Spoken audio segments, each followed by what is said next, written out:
Welcome to dial view. తాగొచ్చి హింసిస్తున్నాడని మొగుణ్ణి చంపటం లేదు, వరకట్నం తేవాలని టార్చర్ పెడుతున్నాడని భర్తల్ని హత్యలు చేయటం లేదు, వివాహేతర సంబంధానికి అడ్డొస్తున్నాడని లేపేస్తున్నారు. ప్రియుడితో జల్సాగా తిరిగేందుకు పానకంలో పుడకలా తయారయ్యాడని మొగుళ్లను పైలోకాలకు పార్సిల్ చేసేస్తున్నారు. భర్తలను చూసి భార్యలు భయపడే రోజులు పోయి భార్యలను చూసి భర్తలు భయపడే రోజులు వచ్చాయి. ఇల్లిసిటరల్ అఫైర్స్తో భర్తలను హత్యలు చేస్తున్న భార్యల ఘటనలు రోజు రోజుకు పెరిగిపోతున్నాయి. గతంలో వరకట్నం వేధింపులు తాళలేకనో లేదంటే క్షణికావేశంలో భర్తలను చంపిన ఉదంతాలు ఉండేవి.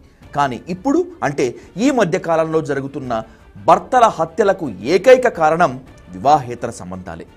మొగుడు అడ్డొస్తున్నాడని అడ్డంగా చంపేస్తున్నారు భార్యామణులు. సోషల్ మీడియాలో పరిచయాలు, ఇరుగు పొరుగుతో కొత్త ఆలోచనలో, బంధాలో, పనిచేసే చోట పలకరింతలో, పలవరింతలో కుటుంబానికి తలలాంటి భర్తలను దారుణంగా తలలు తీసేస్తున్నారు. గుంటూరు జిల్లాలో ఓ భార్యామణి భర్తను చంపి అతని శవం పక్కన కూర్చొని పోర్ను వీడియోలు చూస్తూ రాక్షసత్వానికి నిలువెత్తు రూపంలా తెలుగు రాష్ట్రాలను భయపెట్టింది, వణికించేసింది. సున్నితత్వానికి మారుపేరుగా చెప్పుకునే ఆడవాళ్లలో ఇంత క్రూరత్వమా? ప్రియుడిపై మోజుతో కట్టుకున్న భర్తను అత్యంత దారుణంగా హత్య చేయటమే కాకుండా శవాన్ని పక్కన పెట్టుకుని పోర్ను వీడియోలు చూసేటంత పైశాచికమా? ఒక్కో ఇల్లాలి క్రిమినల్ ఐడియాలు చూస్తుంటే సూపర్ కంప్యూటర్ కూడా పనికి రాదేమోననే డౌట్ వస్తోంది. ఆడవాళ్లకు కొత్త పరిచయాల వైపు ఉసిగొల్పుతోంది సోషల్ మీడియా రీల్స్ పైత్యమే. స్టోరీకి లైక్ కొట్టారనో, వారేవా మేడం ఏం డ్యాన్స్ చేశావని ప్రశంసించాడనో ఇలాంటి పొగడ్తలకు పడిపోతున్నారు కొందరు భార్యామణులు, హౌస్ వైఫ్స్.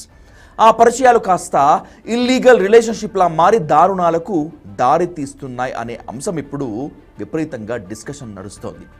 సోషల్ మీడియా ప్రపంచంలో కొత్త కొత్త పరిచయాలు కూడా పెరిగిపోతున్నాయి. అవతలి నుంచి మేడం మీరు సూపర్, మీ యాక్టింగ్ సూపర్, ఎరగదీసేశారు, అసలు మీరేం తింటారు మేడం, ఇంత అందంగా ఉంటారు అని కళ్ళబొల్లి పొగడ్తలు కురిపించేసరికి ఈ ఇల్లాలి మైండ్ సెట్ గిరా గిరా తిరిగిపోయి గింగరాలు తిరిగి గిరికీలు కొట్టి ఎన్నడూ వినని పొగడ్తలతో ఐస్ అయిపోతుంది. చివరికి అలాంటి పొగడ్తలనే ఎక్కువ ఆశించి అతని ఫోన్ సంభాషణ వరకు వెళ్తుంది. చివరికి వన్ ఫైన్ ఈవినింగ్ ఓ కాఫీ షాప్లోనో, రెస్టారెంట్లోనో, పార్కులోనో ముఖాముఖి పరిచయాలు పెరుగుతాయి. ఇవి కాస్త వివాహేతర సంబంధాలకు దారితీస్తున్నాయి. చివరికి ఈ అఫైర్కు అడ్డొస్తున్న భర్తను చంపేంత క్రూరత్వ ఆలోచనలకు తెగిస్తున్నారు.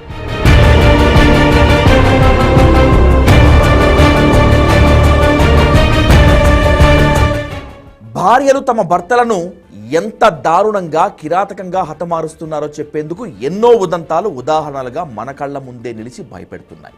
ఆమెలోని మోహం విచక్షణ కోల్పోయేలా చేస్తోంది. చాలామంది కూర్చున్న కొమ్మనే నరుక్కుంటున్నారు. భర్త ఎంత ప్రేమగా చూసుకున్నా ప్రియుడి కౌగిలినే కోరుకుంటున్నారు. ఆ సమయంలో హాయిగా అనిపించిన వివాహేతర సంబంధం జీవితాంతం ఉండాలని ఆశపడుతున్నారు. అందుకే ప్రియుడితో కలిసి భర్తలను అంతం చేస్తున్నారు.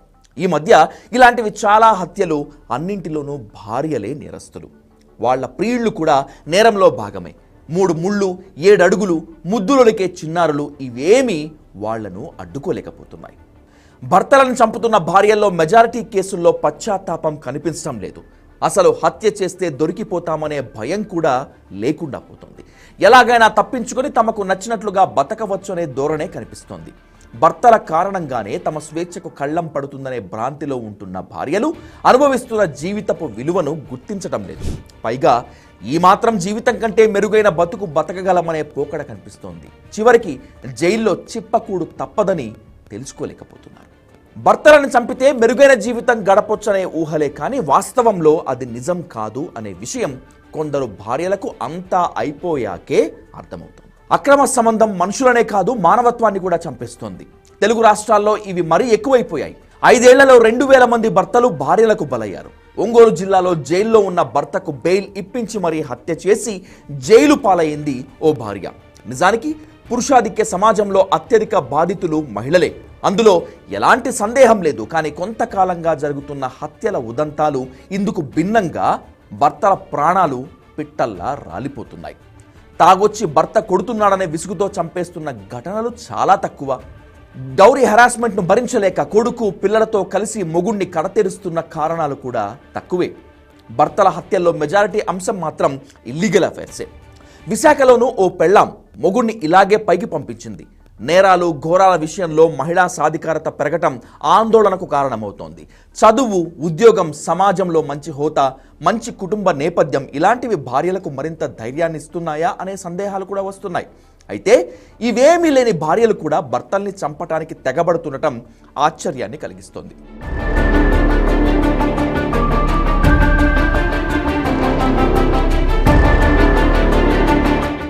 భర్తల్ని చంపితే మెరుగైన జీవితం గడపొచ్చనే ఊహలే కానీ వాస్తవంలో అది నిజం కాదు అనే విషయం కొందరు భార్యలకు అంతా అయిపోయాకే అర్థమవుతోంది.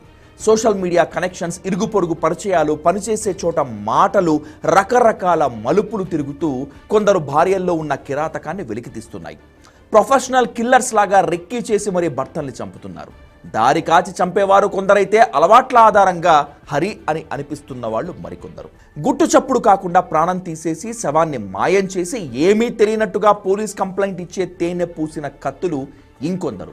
ఇలా భర్తల్ని మర్డర్ చేయటంలో కూడా ఎవరి టాలెంట్ వారు చూపిస్తున్నారు. పోలీస్ రికార్డ్స్ ప్రకారం 2021 నుంచి 25 డిసెంబర్ వరకు, అంటే ఈ 5 ఏళ్లలో 2000కు పైగా భర్తలను చంపిన కేసులు నమోదయ్యాయి. ఇవి కేవలం తెలుగు రాష్ట్రాల్లోనే. చివరికి వీరు సాధించింది ఏదీ లేదు, కటకటాలు, చిప్పకూడు తప్పితే.